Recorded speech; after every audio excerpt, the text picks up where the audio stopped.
Nos vamos a meter de lleno en el tema que vamos a estar hablando en esta jornada, en la entrevista central. El presidente de la República, Yamandu Orsi, advirtió que la democracia uruguaya tiene algunas luces anaranjadas, como la desigualdad de género. Orsi hizo esta consideración al participar del acto central del gobierno por el Día Internacional de las Mujeres, que se hizo con la consigna "Cuando todas las mujeres avanzan, la sociedad avanza". Esto fue en el Salón de Actos de Torre Ejecutiva. También participaron la vicepresidenta Carolina Cose, el ministro de Desarrollo Social Gonzalo Sibila y la directora del Instituto Nacional de las Mujeres, la nueva directora Mónica Xavier.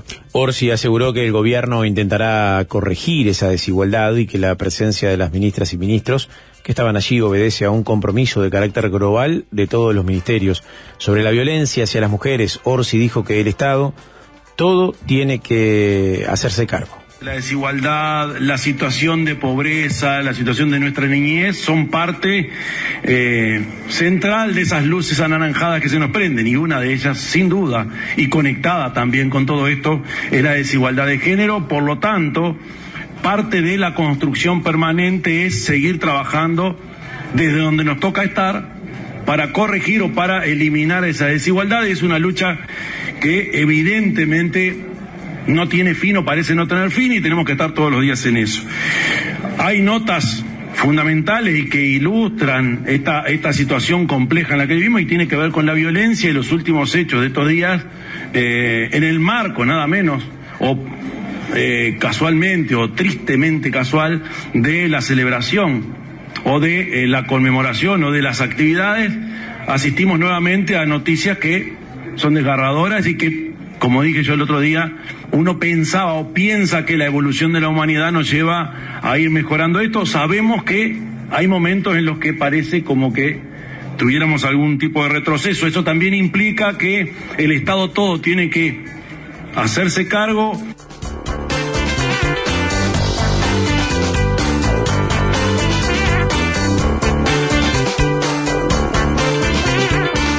Bien, ya estamos en contacto con Mónica Xavier, directora de Mujeres, a quien le agradecemos muchísimo estos minutos con Doble Clic. Buen día, bienvenida.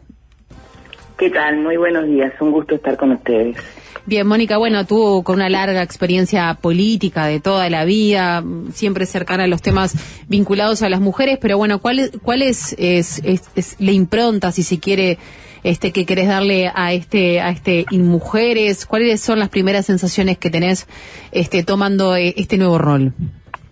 Bueno, primero la convicción de que es un enorme desafío y que lo asumo con la fuerza y la dedicación que he asumido siempre las cosas en mi vida, sabiendo que en esto no alcanza con lo que pueda hacer el Instituto de las Mujeres, sino que el Instituto lo que tiene que lograr es que esa expresión que estaba ayer entre la mesa en el acto y las primeras filas de ministras, ministros y presidente y vicepresidenta, tenemos que trabajar juntos.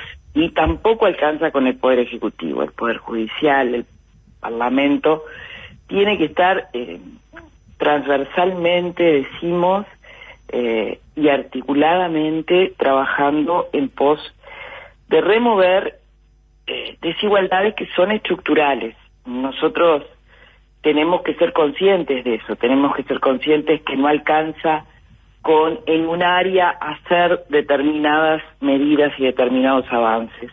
Siendo causas estructurales, tenemos un eje central en la educación, tenemos una necesidad a la misma vez de ser más eficientes en la respuesta a la violencia. Sin duda que es un tema donde uno lamentablemente siempre va a sentir que tiene y puede hacer más, pero allí hay necesidad de que el instituto, que hace una respuesta de atención a las situaciones de violencia, mejore en el territorio y profundice los servicios que ya da. Es una situación en aumento, la violencia, pero además es una situación atravesada por otras realidades que en particular en los barrios generan otros tipos de violencia. Me refiero al crimen organizado, en particular al narcotráfico, me refiero a los consumos problemáticos y esa contribución decisiva que hacen en los trastornos que hoy constituyen una verdadera emergencia en salud mental. Entonces, esas nuevas realidades nos hacen ajustar nuestros protocolos, mejorar nuestras capacidades de respuesta. Y esto, el Instituto tiene el privilegio de articular y de ser rector en políticas con todos esos organismos. Entonces, allí hay un enorme desafío a que avancemos todos, no para diluir las responsabilidades ni del Instituto ni cada uno de los componentes, sino convencidas y convencidos de que es en esa articulación interinstitucional.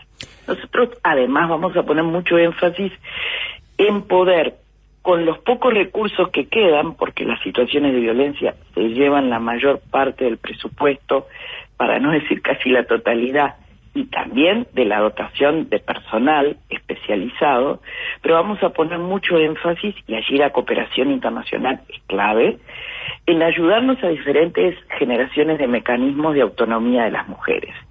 Una mujer que es autónoma económicamente enfrenta de otra manera la realidad, ella, sus hijos, que muchas veces son la razón por la cual soportan cosas que no deberían soportar.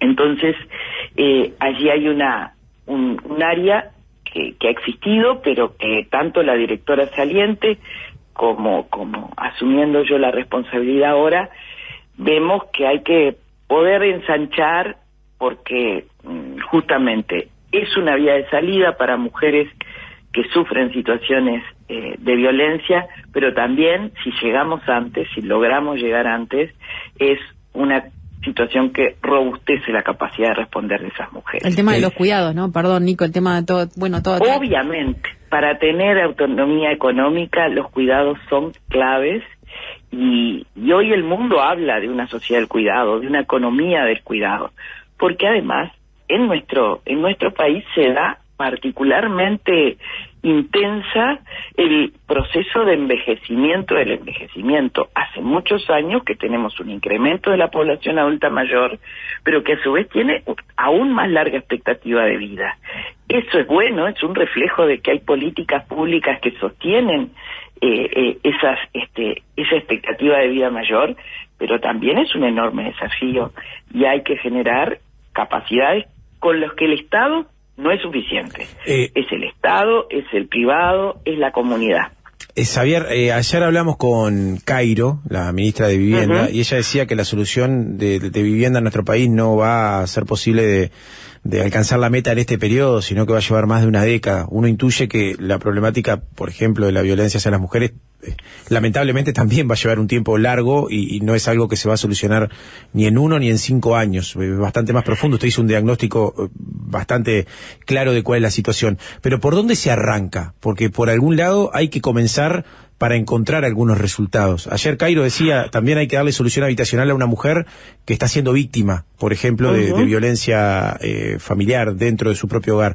Pero usted, ¿cómo arranca? ¿Cuál es el primer paso que dan al frente de esta dirección? Bueno, lo primero es decir que no arrancamos de cero. Esto es un acumulado, y por más que muchas veces los resultados no sean tan tangibles, cuando nosotros encontramos que, por ejemplo, por una práctica que ya tiene muchos años y en donde hubo conjunción de la bancada femenina, del Poder Ejecutivo del momento, de la cooperación, y nos dedicamos a trabajar el noviazgo en los jóvenes, allí hay cosas que se ven.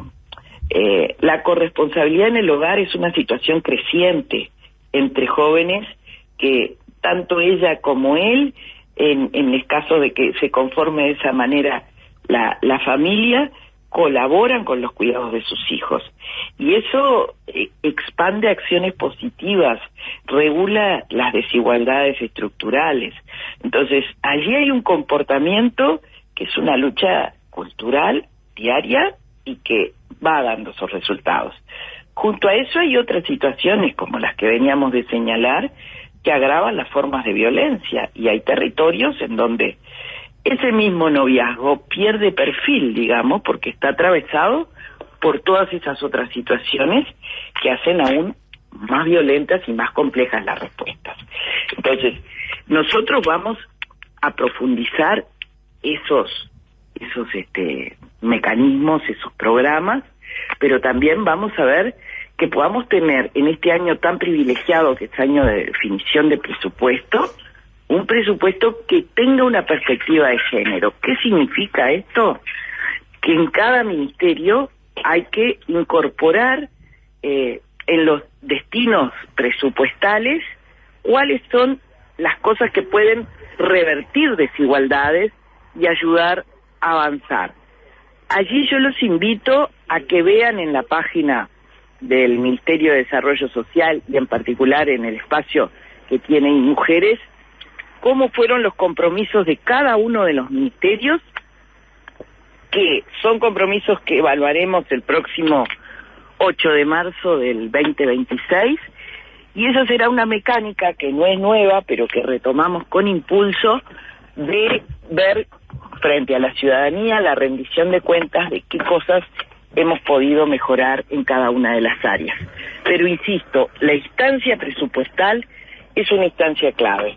Las transformaciones culturales tienen que ir de la mano de esa posibilidad de tener dineros, que obviamente sabemos que están limitados, pero que estén puestos en aquellos lugares en donde hagan la diferencia, porque los presupuestos no son neutrales, y entonces hay que poder allí hacer una tarea que es clave, porque afecta en muchos casos a esos candados que la sociedad tiene. Y algo que decíamos es, un Uruguay que crece, un Uruguay que se desarrolla, debe contar con esas mujeres que hoy son una posibilidad, pero no una realidad, de que se vuelquen al mercado de trabajo, de que se vuelquen a seguir perfeccionando sus estudios, pero hay un sistema de cuidados que debe robustecerse para que garantice el derecho al cuidado de aquellos segmentos de la población que así lo requieran. Bien, uno de los grandes pilares, como tú decís, es el presupuesto. Bueno, el presupuesto, como decís, no es neutral.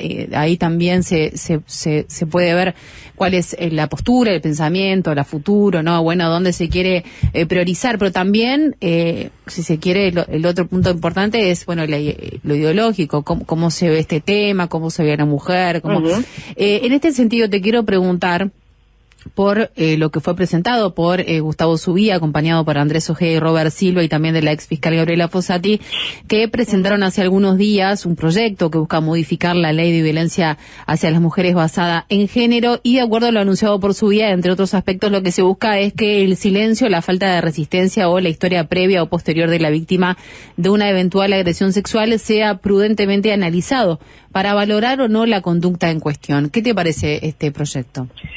Son concepciones completamente diferentes a las que tenemos nosotros.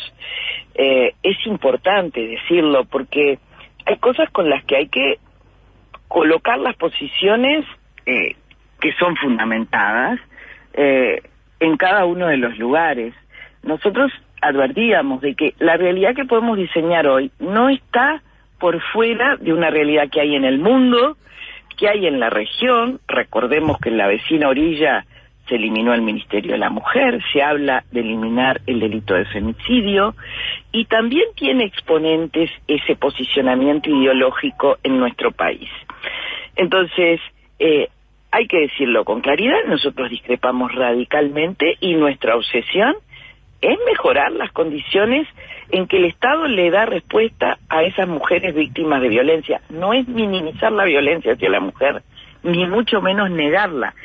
Esas posturas negacionistas, además, hay que verlas con un verdadero cuerpo ideológico. Van en contra de una agenda de derecha, tienen como blanco la agenda de las mujeres, tienen como blanco la agenda LGTBIQ+, pero además tienen otras concepciones. Por ejemplo, son negacionistas del cambio climático, son adversos al multilateralismo. Bueno, siguiendo por las ramas, que tenemos pocos minutos, pero puntualmente con lo que tiene que ver con las mujeres, sus derechos, o lo que se puede poner en riesgo, ¿qué tan grave o qué tan preocupante te parece este proyecto?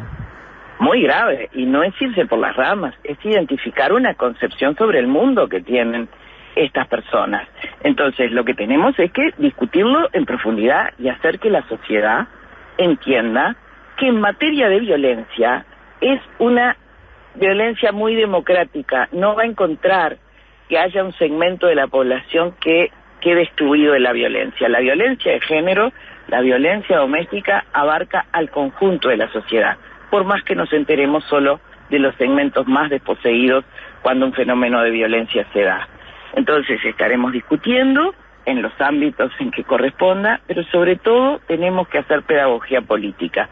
Tenemos que llegar a las mujeres y a los varones también para que modifiquen sus comportamientos. Hay que discutir las masculinidades, porque allí hay todo un proceso de aprendizaje necesario, pero también hay que decir que la violencia cada vez tiene ribetes más violentos. La violencia vicaria, que colocábamos también ayer en nuestras palabras, que un hombre mate a sus propios hijos para hacerle daño a una mujer, parece una cosa monstruosa, pero es una realidad, lamentablemente. Y en nuestro país existieron casos recientes de violencia vicaria. Es una denominación que no ha sido todavía incorporada a nuestra normativa, pero que se usa en el mundo para identificar este fenómeno. Entonces, radicalmente opuestos a estas concepciones negacionistas y reduccionistas. ¿Desde Mujeres se tiene pensado hablar con estos legisladores en general, o bueno, acercar y poder tener un intercambio, una ida y vuelta? Cuando nos convoquen al Parlamento, iremos, y siempre pondremos el diálogo como un lugar para encontrar caminos, pero son difícilmente conciliables esos posicionamientos, ¿no? Bien, Mónica Xavier, directora de Mujeres, muchísimas gracias por estos minutos con Doble Clic. Gracias a ustedes, un gusto. Buena y que jornada. tengan buen día. Igualmente. Chao, chao. Cuando sale el sol, Doble Clic. Doble Clic. Doble Clic.